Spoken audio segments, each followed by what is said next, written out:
Nah, ngomong-ngomong soal kunjungan Pak Gubernur ke luar negeri, ya sama juga Om Boy juga hobi ke luar negeri, tapi beda. Om Boy jalan-jalan aja, kalau Pak Anies kan kerja.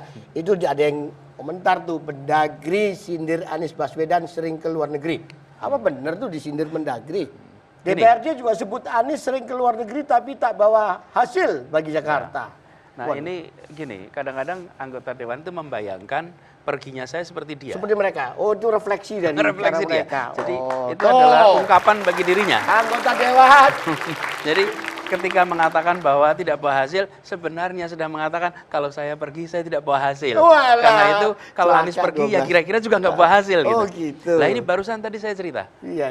Pembicaraan tentang Formula E ya tidak bisa di Jakarta. Iya. Saya ini tahun ini pergi 2 kali kunjungan kerja. Oh setahun ini? Atau kali. Selama Anda menjabat baru 2 kali? Enggak, setahun ini baru 2 kali kok sering itu loh, gimana sih? Nah, ini kayaknya sirik karena nggak diajak. Ya, tapi gini menurut saya pikir kita sudah harus ubah mindsetnya Om Wai. Bahwa Om Wai, kita semua warga Jakarta, warga Indonesia, dan warga dunia. Bahwa kita harus melihat dunia itu bukan sesuatu yang wah itu di luar sana. Tidak, kita datangi, kita warnai, kita datang, dan ini perintah konstitusi. Terlibat di dalam membangun ketertiban dunia. Itu kan kewajiban dan konstitusi. Dan perdamaian abadi. Persis. Jadi kalau orang masih bilang mau pergi kemana? Keluar kota. Oke, itu artinya mindsetnya masih dalam kota terus. Tapi kalau bilang mau pergi mana? Ke Surabaya, ke Semarang, nah itu wawasannya sudah nasional. Jelas. Karena dia sudah melihat tempat lain itu disebut namanya. Sama, kalau ada orang bilang mau kemana ke luar negeri, hanya masih mikir dalam negeri aja. Tapi kalau mau pergi bilang aja, saya mau pergi ke Chicago, saya mau pergi ke New York, saya mau pergi ke Jeddah, saya mau pergi ke Kairo, ke Boston. Itu dia melihat dunia sebagai bagian tempat kita berkarya.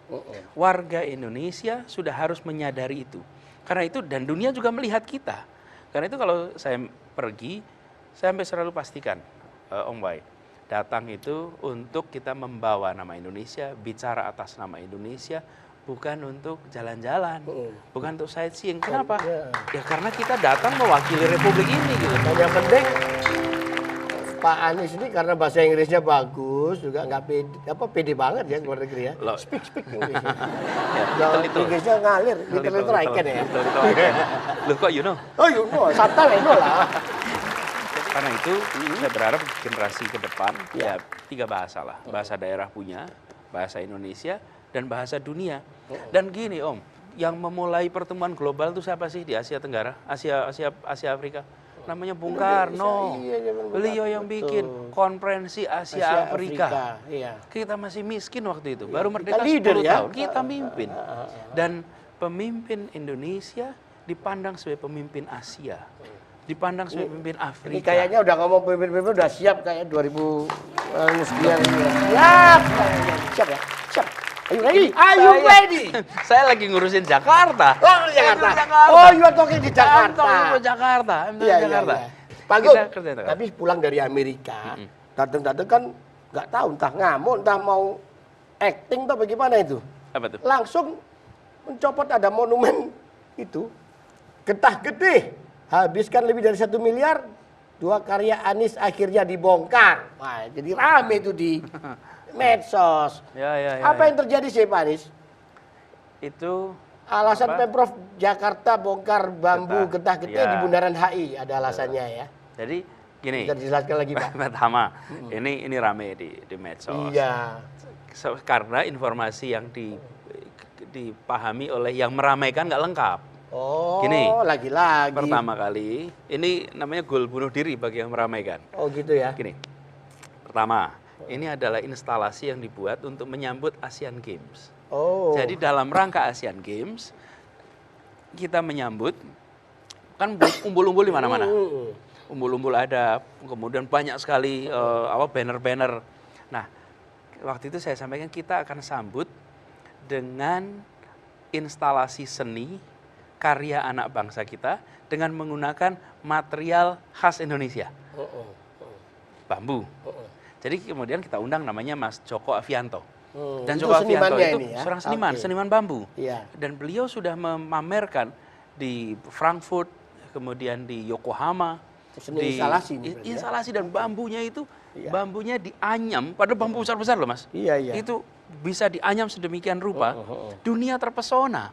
Jadi saya sampai sering katakan, bagaimana seorang anak bangsa sudah menjadi tamu mempesona di negeri orang, tapi justru tak jadi tuan rumah di negeri sendiri. Jadi udah Jakarta aja. Iya, iya. Saya undang, kemudian saya minta beliau untuk bangun. Dan dikerjakan dalam waktu kira-kira 2 mingguan. Wow. Jadi, Iya, itu pilih bambu. Bambu itu artinya kita belinya dari petani bambu. Petani Indonesia tentu dari Jawa Barat. Yang bekerja pengrajin bambu, tukang-tukangnya, tenaga transportnya. Jadi semua itu kita kerjakan di Jakarta dan Jawa Barat. Dan lalu dipasang. Pada saat itu sudah dikatakan bahwa ini akan kira-kira 6 bulan.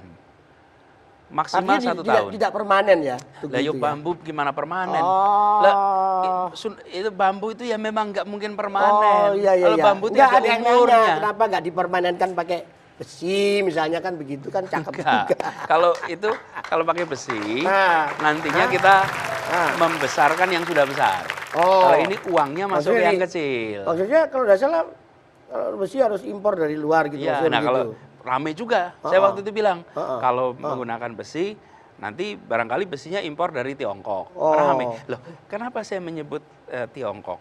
Ya, karena ada yang bilang tuh rasis loh sampean itu bilangannya. Bilang gitu. Iya. Sekarang coba bayangkan gini Mas. Kata orang. Kata orang. Jangan mengutip terus lah. Ngutip terus. Kan kita memang pinjem mulut orang. Siap.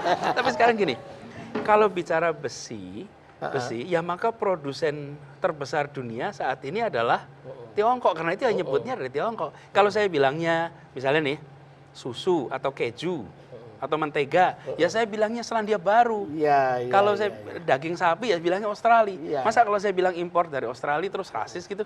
Saya bilang impor susu dari Selandia Baru terus rasis gitu? Justru itu. Tapi yang nyindir juga kan ada Krakatau Steel juga itu menghasilkan besi juga. Enggak, ini contoh aja. Oh, contoh. Contoh aja. Iya. Jadi intinya adalah kita gunakan itu. Lalu Om yang juga menarik itu di sini gini. Uangnya habis banyak. Iya. Berapa itu budget yang sebenarnya Pak Gub? Angkanya 550 juta. 550 juta. Nah, ini begini, ini harus kita bedakan. Ini harus clear nih. Harus bedakan nih. Antara pribadi, perusahaan dengan pemerintah. Beda. Kalau pribadi sebisa mungkin mengurangi pengeluaran. Makin sedikit pengeluaran makin baik. Ya toh? Kalau pribadi atau perusahaan. Kalau pemerintah bukan begitu pertanyaannya.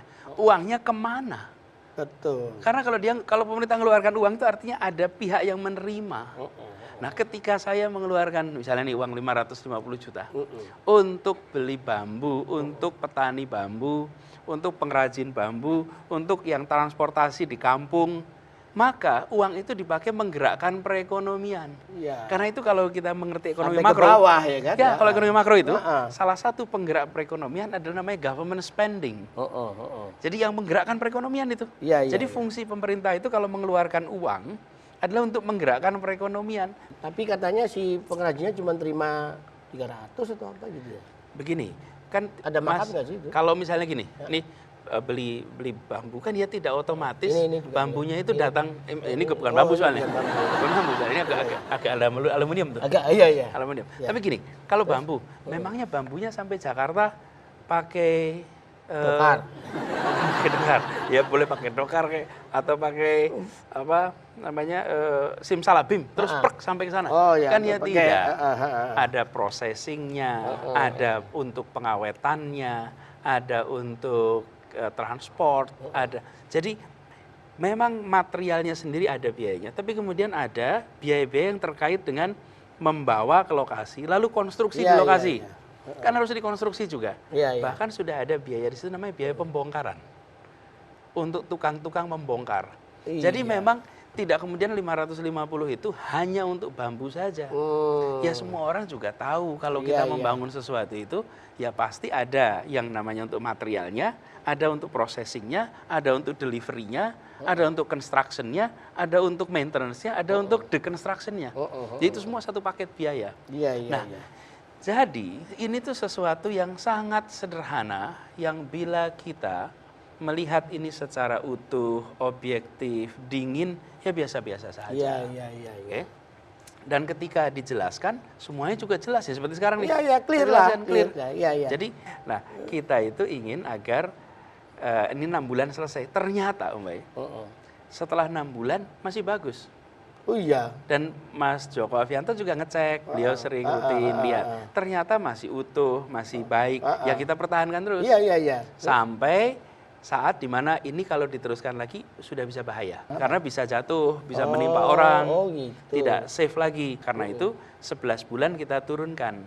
Nah, karena diturunkannya itu sudah 11 bulan sesudah Asian Games. Iya. Lama banget itu kan. Diduga ini bermasalah. Banner-banner lain kan begitu Asian Games selesai, paling 2 bulan dicabut. Tapi kalau kita, ya karena instalasi ini masih keren ya, masih bagus. Kemudian masih kuat. yang ketiga soal karya seni. Om, ini bayangkan, kayak berapa banyak warga yang sudah menikmati itu. Yang selfie, yang foto, yang nulis. Iya.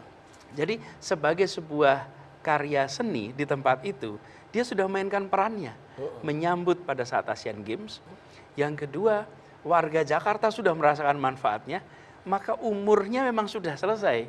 Dan ternyata betul, beberapa orang yang dulunya sempat merespon negatif, begitu baca lagi berita bulan Agustus 2018, tahun 2018 sudah dikatakan bahwa ini akan berusia kira-kira 6 bulan. Oh, ada jejak digitalnya ya? Untung ada itu. Nah, jelas ya. Netizen jangan nyinyir doang. Lu nyanyi aja dong, gak usah kritik lah.